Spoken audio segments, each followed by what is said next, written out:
Hey guys, Miss Warren here. Today I'm going to share with y'all the first step of making a clay animal whistle, which is making a pinch pot, scoring and slipping and sealing it off. So what we'll need today is a cloth or a paper towel to work on top of so it doesn't stick to the table, your clay. I wrapped mine in a wet paper towel so it wouldn't dry out. It's a little bit slimy on the surface, so I'm going to let that sit over to the side. You'll need a popsicle stick and a paper clip. Grab my paper clip. So these are the tools we're going to be using today. I've set off a little cup of water and dry clay to the side. I'm going to mix it up together. I'm creating slip here, which is the super wet clay that is about the texture. I want it about the texture of pancake batter or yogurt. It's not quite there, it's not quite dissolved yet. I'll leave that over to the side to sit a little bit longer. This works like clay glue. That's really about all it's good for. You can't really mold it, and if I stick my finger in there, my finger will be super messy. So I'm gonna leave this over to the side. So if you wanna set a little bit, pinch your clay in some water to soak, to use for clay glue later for sticking on parts and pieces, you can. So I'm gonna go ahead and leave that right over here. Okay, now, when I'm getting ready to make my clay animal whistle, I'm going to divide my chunk of clay into about 3 sections. I'm going to do about half of it for the main body or head or whatever you're making. And then I'm going to divide this part into 2 separate chunks. This one's for details like ears and tails and feet and stuff, and this one is for like the little bottom section. So I'm gonna lay those over the side. If you don't want those to dry out, you can put them inside your bag. This is a little bit too sticky. You see how it's sticking to my finger, so I'm gonna let that dry a little bit because it's a little too sticky. Also, you don't wanna pre-make your little details like ears and nose and stuff, because if you do that and you set them off to the side, they'll dry out. The smaller the piece, the quicker it will dry out. Okay, so now I have my main body. I'm gonna start rolling it, kind of patting it into a general ball shape. So the first step is we're going to make what's called a pinch pot. This is basic clay hand forming. I want it mostly round. Rolling it in between my hands. And if one side sticks out too much, you can like kind of pat it to make it a little more round. Okay, now I have my clay. I'm going to stick my thumb in it. Now you want it's gonna be hollow, but you want all the walls to be about as thick as your finger. So I'm gonna stick my thumb in,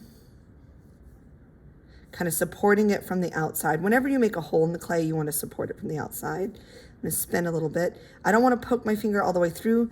I want to poke it until there's about as much clay as thick as my finger between my finger and the outside.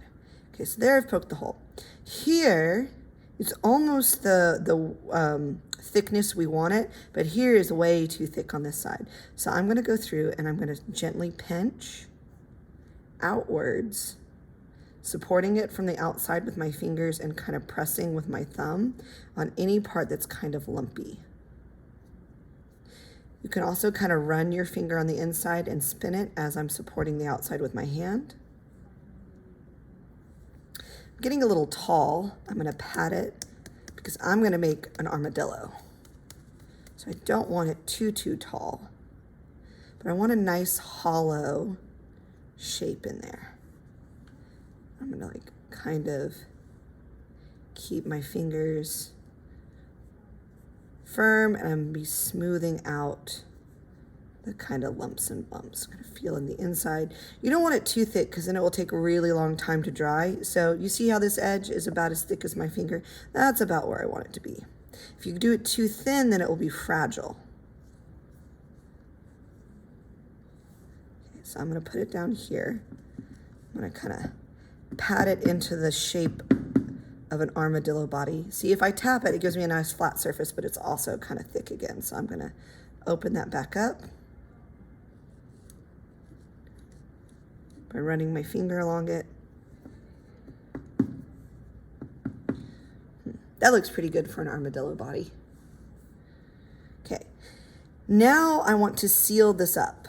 Now eventually we're gonna poke some holes to blow the whistle into, so this pocket of air won't be sealed. You never want to fold an air bubble or a pocket of air into your clay, because when we fire it, what happens to air when it superheats?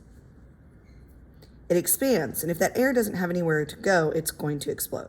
Now I'm going to do a flat bottom on mine, so I'm going to take about 1/3 of my clay, pat it into a flat cookie. Yet again, I want it a little bit thicker.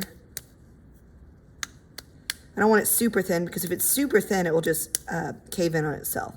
So you want it about, I don't know, about 1/4 of an inch, maybe just almost as thick as your finger, maybe a little bit thinner. You want to make sure that it would cover this up. Okay, now I'm going to show you all the technique of scoring and slipping. This is how, whenever you have 2 plastic pieces of clay or 2 leather hard. Leather hard is when it's almost dry but not quite all the way. It's about as hard as leather. You can bend it a little bit, but it's not as moldable as this. When you want to glue 2 pieces of clay together, this is the process.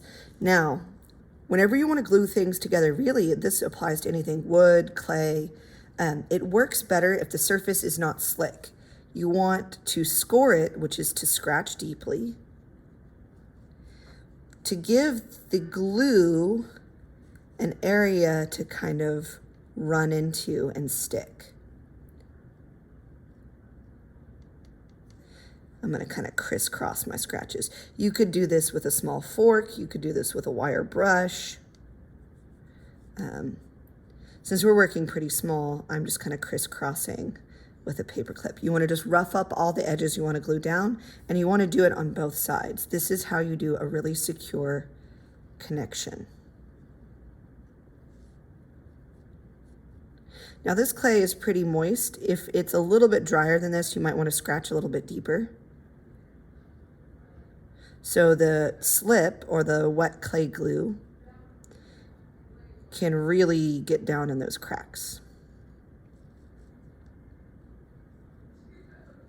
Okay, so now that I've scored up the edges, I'm going to put the slip. You can use the popsicle stick. I want to fill all those cracks with it. Or you can use your finger if you would rather use your finger. You can dip it right in there. Smooth it all out. And I'm going to do it on both sides so it will super duper stick. If you do not score and slip, it's very likely that it will fall apart. This is the case with adding any details or features like ears and eyeballs. You always want to score and slip if you're ever sticking 2 pieces of clay together. Okay, now I'm going to press these 2 together till I see that slip squish out. Now, if your bottom piece is a little bit too big, you can kind of trim it down. I'm going to press it all the way around. So if it's a little bit big here, so I'm going to just take my paper clip and I'm going to trim it. And I'm going to put my scraps over in a pile over here. You can kind of trim it a little bit if you have too much. Now there's not much you can do if you have too little other than remake it. Okay, now I can still see a little bit of a crack there, so I'm going to go ahead and I'm going to blend the 2 edges together. Now if it's soft enough, you can just use your finger.